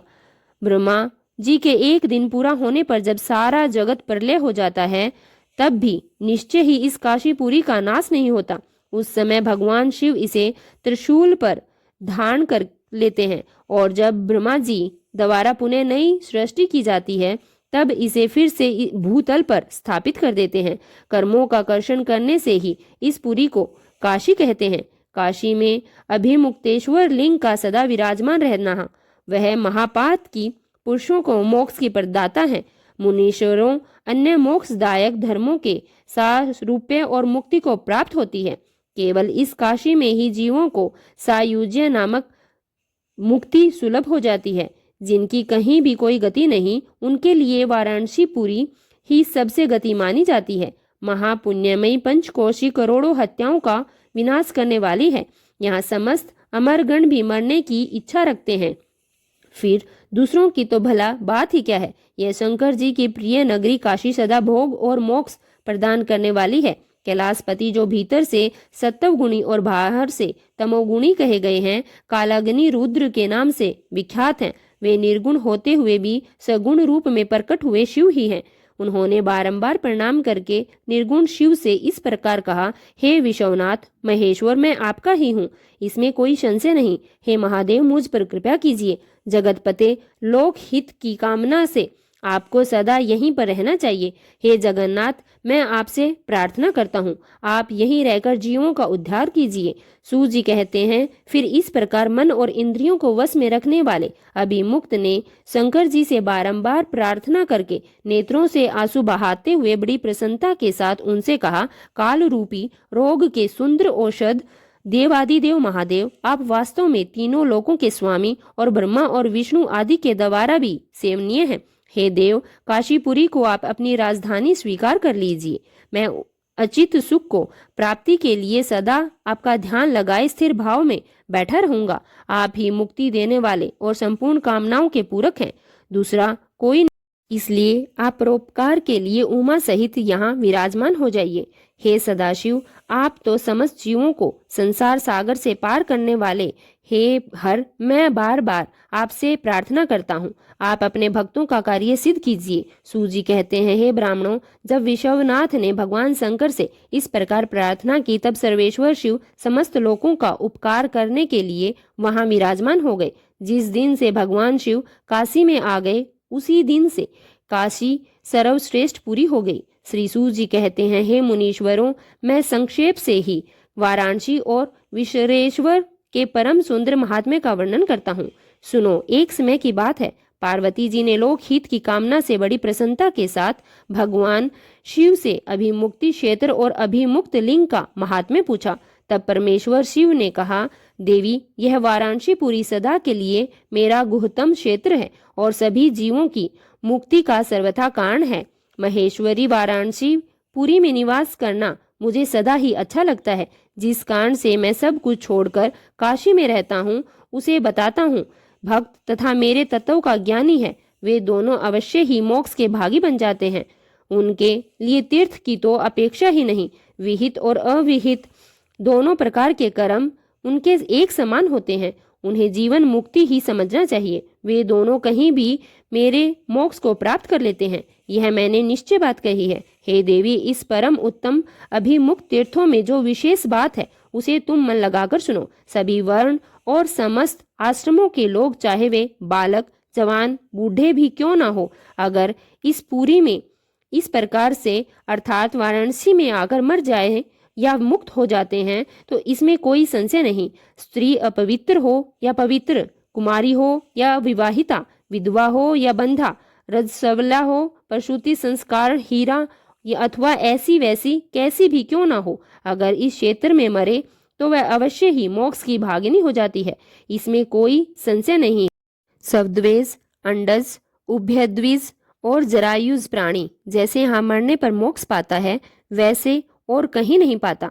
देवी, यहाँ मरने वाले के लिए ना ज्ञान की अपेक्षा है, ना भक्ति की, ना कर्म की आवश्यकता है, ना दान की, ना कभी संस्कृति की अपेक्षा है, ना धर्म की। यहाँ नाम कीर्तन, पूजन और उत्तम जाति की भी अपेक्षा नहीं होती। जो मनुष्य मेरे इस मोक्षदायक क्षेत्र में निवास करता है, वह चाहे जैसे भी मरे, उसके लिए मोक्ष की प्राप्ति सुनिश्चित है। प्रिय, मेरा यह दिव्यपुर गुह से भी गुहेतर है। ब्रह्मा आदि देवता भी इसके महात्म्य को नहीं जानते। इस काशीपुरी में शिव भक्तों द्वारा अनेक शिवलिंग स्थापित किए गए हैं। हे पार्वती, वे संपूर्ण अभीष्टों को देने वाले और मोक्षदायक हैं। चारों दिशाओं में 5 कोस तक फैला हुआ यह क्षेत्र अभिमुक्त कहा गया है। यह अवश्य ही मोक्षदायक है।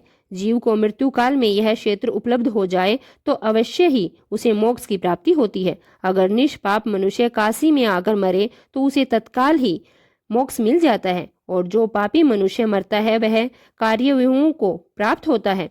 उससे पहले यातना का अनुभव करके ही पीछे मोक्ष की प्राप्ति होती है, लेकिन मोक्ष मिलता जरूर है। हे देवी, जो इस अविमुक्त क्षेत्र में पाप करता है, वह हजारों वर्षों तक भैरवी यातना पाकर पाप का फल भोगने के पश्चात ही मोक्ष पाता है। देवी, जब शुभ और अशुभ दोनों ही कर्म नाश हो जाते हैं, तब जीव को सच्चा मोक्ष प्राप्त होता है।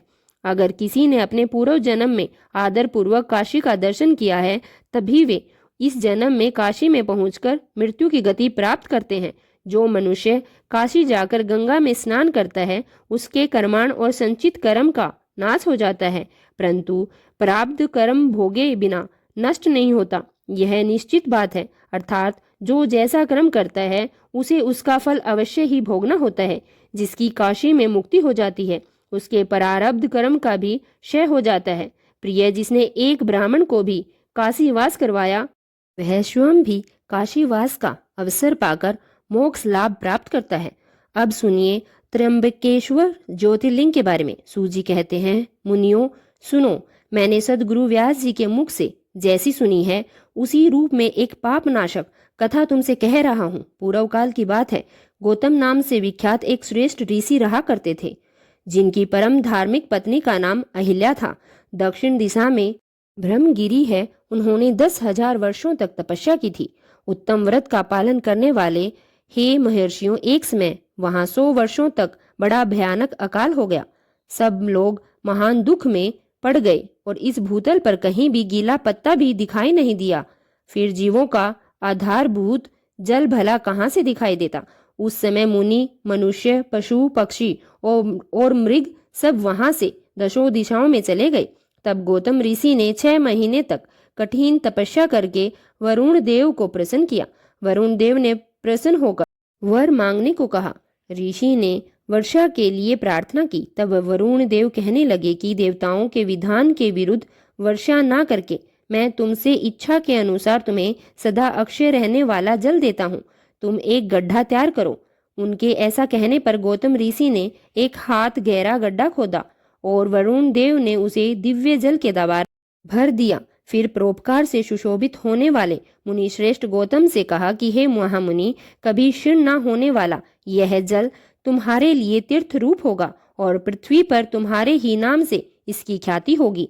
यहाँ किए हुए दान, होम, तप, देव पूजन और पितरों का श्राद्ध सभी अक्षय होंगे। ऐसा कहकर उन महर्षि से प्रशंसित होकर वरुण देव अंतर्ध्यान हो गए। उस जल के द्वारा दूसरों का उपकार करके महर्षि गौतम को भी बड़ा सुख मिला। महात्मा पुरुष का आश्रय मनुष्यों के लिए महत्व की ही प्राप्ति कराने वाला होता है। महान पुरुष ही महात्मा के उस स्वरूप को देखते हैं और समझते हैं। दूसरे अध मनुष्य कभी नहीं देख पाते। मनुष्य जैसा पुरुष का दर्शन करता है, वैसा ही फल पाता है।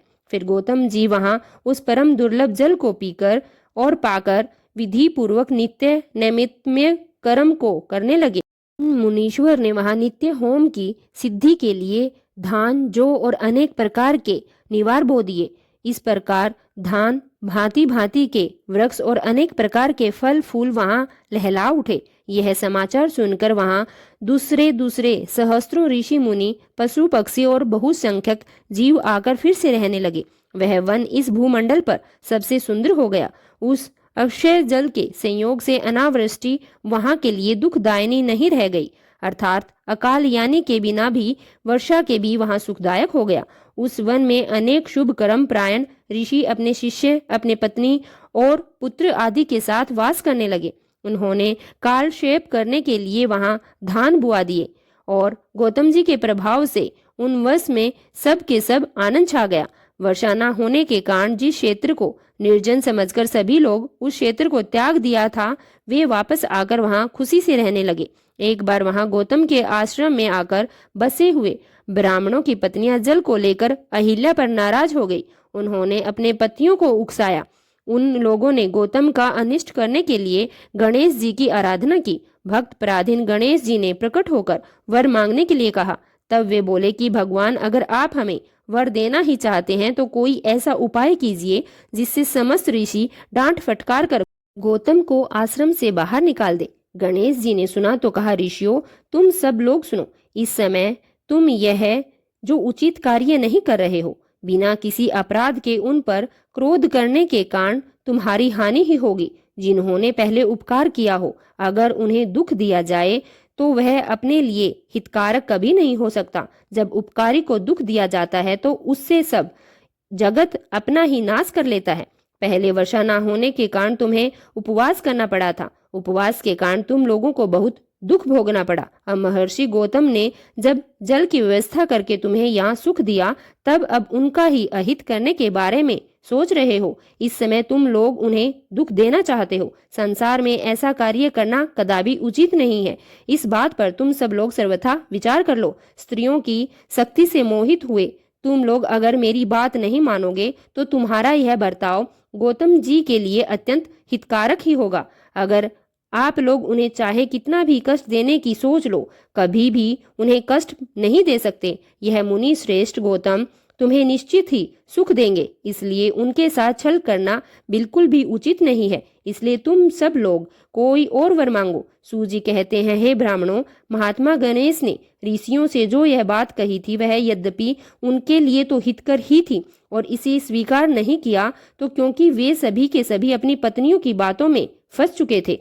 अक्सर ऐसा ही होता है। अगर हम अपने आसपास देखे हुए सारे लोगों के घरों में क्लेश कई बार इसी कारण से देखते हैं, तो कभी कभी पत्नियों भी बड़े खतरनाक काम करवा देती हैं। इसलिए हर पति को चाहिए कि वह बहुत सोच विचार कर ही कोई काम करे। तो सूजी कहते हैं, हे ब्राह्मणों, जो बात गणेश जी ने उन ऋषियों से कही थी वह तो यद्यपि उनके हितकर ही थी, फिर भी उन्होंने इसे स्वीकार नहीं किया। तब भक्तों के अधीन होने के कारण उन शिव कुमार ने कहा, अर्थात गणेश जी ने कहा कि तुम लोगों ने जिस वस्तु के लिए प्रार्थना की है मैं उसे अवश्य पूरा करूंगा। पीछे जो भी हानि होगी वह तो होकर ही रहेगी। ऐसा कहकर वे अंतर्ध्यान हो गए। मुनिवरों, उसके बाद उन दुष्ट ऋषियों के प्रभाव से और उन्हें प्राप्त हुए वरदान के कारण जो घटना घटती हुई, अब उसे भी सुनो। वहां गौतम के खेत में जो धान और जौ थे, उनके पास गणेश जी एक दुर्लभ गाय बनकर चले गए।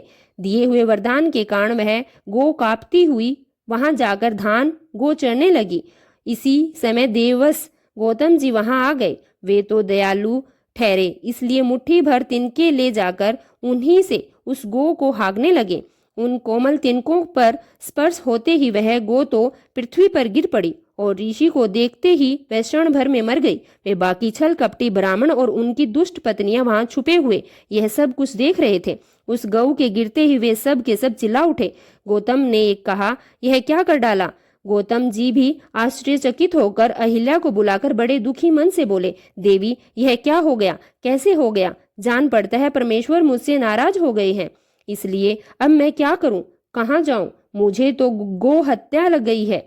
उसी समय ब्राह्मण और उनकी पत्नी गौतम को डांटने और दुर्वचन द्वारा अहिल्या को पीड़ित करने लगी।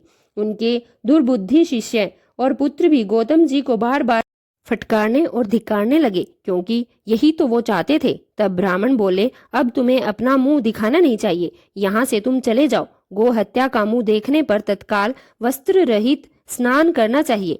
जब तक तुम इस आश्रम में रहोगे तब तक अग्निदेव और पितृ हमारे दिए हुए किसी भी हव्य कव्य को ग्रहण नहीं करेंगे। इसलिए हे पापी गो हत्यारे, तुम परिवार सहित यहाँ से अन्यत्र चले जाओ, बिल्कुल भी देर मत करो। सूजी कहते हैं, इस प्रकार ऐसा कहकर उन सभी ने उन्हें पत्थरों से मारना प्रारंभ कर दिया। वे गालियां दे देकर गौतम और अहिल्या को सताने लगे। उन दुष्टों के मारने और धमकाने पर गौतम ऋषि बोले, हे मुनियों, मैं यहाँ से कहीं और जाकर रहूंगा। ऐसा कहकर गौतम उस स्थान से तत्काल ही निकल गए और उन सबकी आज्ञा से एक कोस दूर जाकर उन्होंने अपने लिए आश्रम बना लिया। अब वे दुष्ट ब्राह्मण वहां भी पहुंच गए और उन ब्राह्मणों ने कहा, जब तक तुम्हारे ऊपर यह गो हत्या का पाप लगा है तब तक तुम कोई भी यज्ञ यज्ञादि नहीं कर सकते। किसी भी वैदिक देव यज्ञ या पितृ यज्ञ के अनुष्ठान का तुम्हें कोई अधिकार नहीं रहा है। मुनिवर गौतम उनके कथन सुनकर किसी तरह एक पक्ष बिताकर उस दुख से दुखी होकर बारंबार उन मुनियों से अपनी शुद्धि के लिए प्रार्थना करने लगे। तब वह पाप जो उन्होंने किया ही नहीं था, उनके दीन भाव से प्रार्थना करने पर उन ब्राह्मणों ने कहा, गौतम, तुम अपने पाप को प्रकट करते हुए 3 बार सारी पृथ्वी की परिक्रमा करो, फिर लौटकर यहाँ 1 महीने तक उपवास करो। उसके बाद इस ब्रह्मगिरी की 101 परिक्रमा करने के बाद ही तुम्हारी शुद्धि होगी।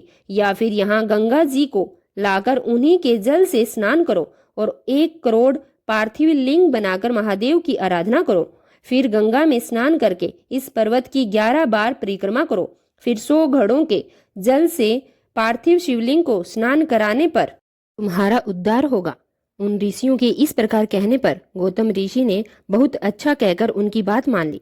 वे बोले, मुनिवर, मैं आप श्रीमानों की आज्ञा से यह पार्थिव पूजन और ब्रह्मगिरी की परिक्रमा अवश्य करूंगा। ऐसा कहकर मुनि श्रेष्ठ गौतम ने उस पर्वत की परिक्रमा करने के बाद पार्थिव लिंगों का निर्माण करके उनका पूजन किया। साध्वी अहिल्या ने भी उनके साथ रहकर वह सब कुछ किया।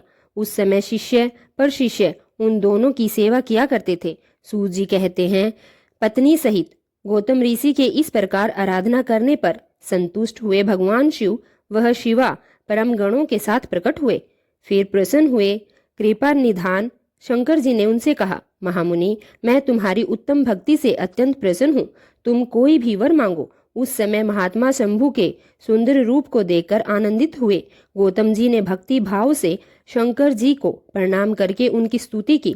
लंबी स्तुति और प्रणाम करके दोनों हाथ जोड़कर वे उनके सामने खड़े हो गए और बोले, हे देव, मुझे निष्पाप कर दीजिए। भगवान शिव ने कहा, मुनि, तुम धन्य हो, कृत हो और सदा ही निष्पाप हो। इन दुष्टों ने तो तुम्हारे साथ छल किया है। जगत के लोग तुम्हारे दर्शन से पाप रहित हो जाते हैं। फिर सदा मेरी भक्ति में तत्पर रहने वाले तुम पापी कैसे हो? मुनि, जिन दुरात्मा ने तुम पर अत्याचार किया है वे ही पापी, दुराचारी और हत्यारे हैं। उनके दर्शन करने से दूसरे लोग तो पापी खुद ही हो जाएंगे। वे सब के सब कृतज्ञ हैं, उनका कभी उद्धार नहीं हो सकता। महादेव जी की यह बात सुनकर महर्षि गौतम मन ही मन बड़े विस्मित हो गए। उन्होंने भक्ति पूर्वक शिव जी को प्रणाम करके हाथ जोड़कर फिर से इस प्रकार कहा, हे महेश्वर, उन ऋषियों ने तो मेरा बहुत बड़ा उपकार किया है।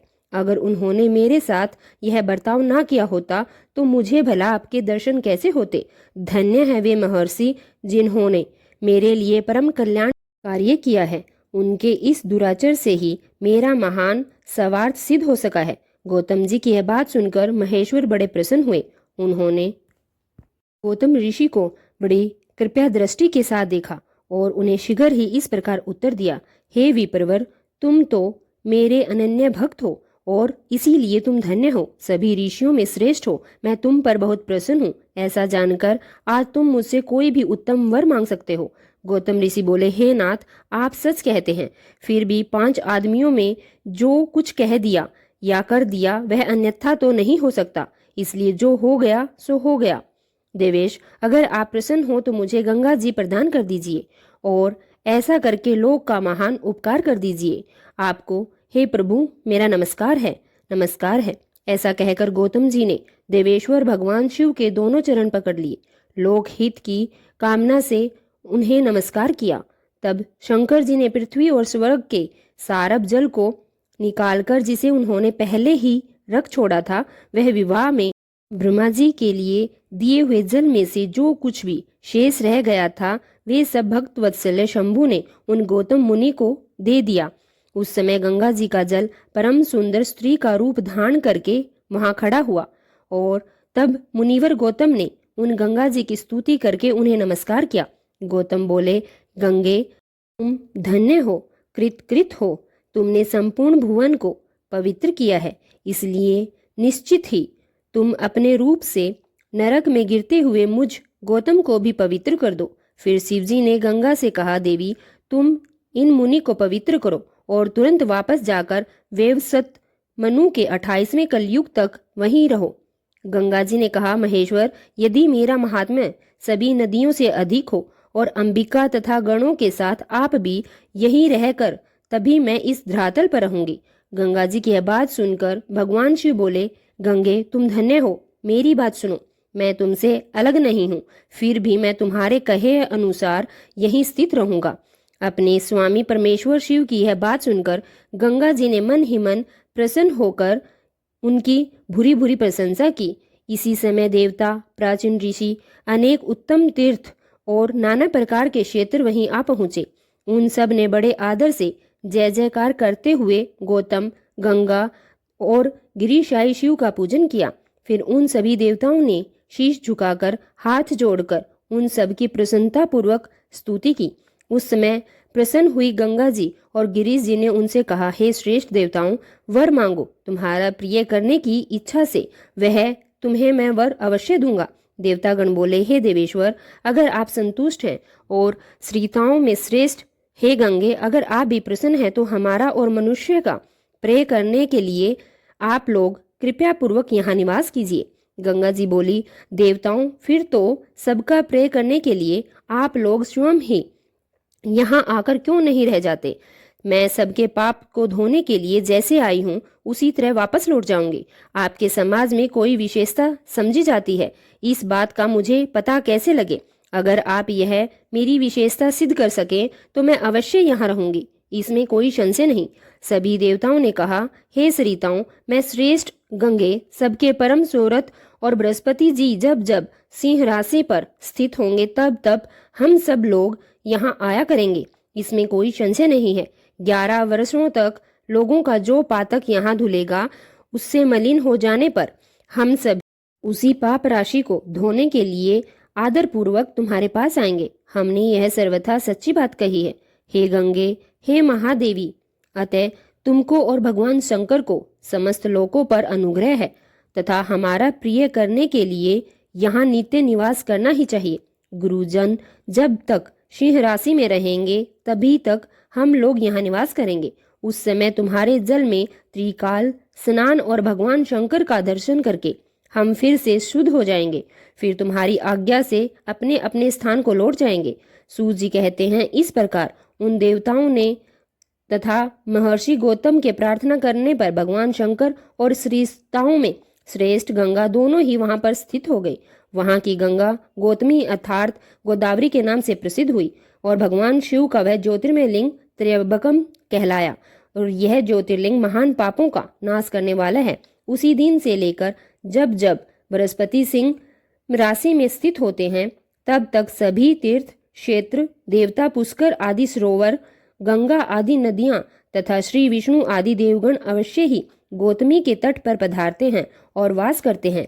वे सब जब तक गौतमी के किनारे रहते हैं तब तक अपने अपने स्थान पर उनका कोई फल नहीं होता।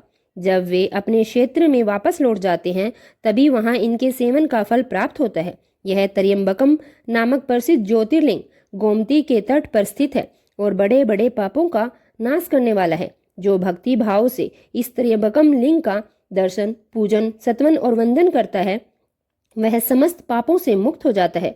गौतमी के द्वारा पूजित त्र्यंबकम ज्योतिर्लिंग इस लोक में समस्त अभिष्टों का देने वाला तथा परलोक में उत्तम मोक्ष को प्रदान करने वाला है। मुनीश्वरों, इस प्रकार तुमने जो कुछ भी पूछा था वह सब मैंने तुमसे कह सुनाया। अब और क्या सुनना चाहते हो कहो, मैं उसे भी तुम्हें बताऊंगा। जय भोलेनाथ। आज के अध्याय में बस इतना ही। इसके आगे की कथा आप कल के अध्याय में सुनेंगे। अब आइए हम सच्चे मन से भगवान शिव से क्षमा प्रार्थना करेंगे। हे भोलेनाथ, अगर इस कथा के श्रवण, वाचन या स्मरण के दौरान हमारे मन, वाणी या कर्म से किसी भी प्रकार की कोई त्रुटि हो गई हो, हम आपसे उसके लिए हाथ जोड़कर प्रार्थना करते हैं। कृपया हमें क्षमा करें। प्रभु, हमारी समझ सीमित है परंतु श्रद्धा असीम है। अगर किसी पवित्र प्रसंग को हमने अधूरा समझा, अधूरा सुना या फिर किसी दिव्यता को पूरी तरह व्यक्त नहीं किया तो केवल हमारी अल्प बुद्धि है। उसकी दोषिता हमारी नहीं बल्कि हमारी अवस्था की है। आप तो दयालु हैं, कृपया मैं हैं, भक्तों के हर अपराध को क्षमा कर देने वाले हैं। हे भोलेनाथ, हमारी इस भक्ति यात्रा को स्वीकार करें और हमारे दोषों को नष्ट करके हमें अपनी शरण में रखें। हे नीलकंठ, इस अध्याय को आपने ही आरंभ करवाया है और आप ही इसे पूर्ण करें। आपकी कृपा से हम हर दिन आपकी ओर निकट आते रहेंगे। यही हमारी आपसे बड़ी कामना है। हर हर महादेव।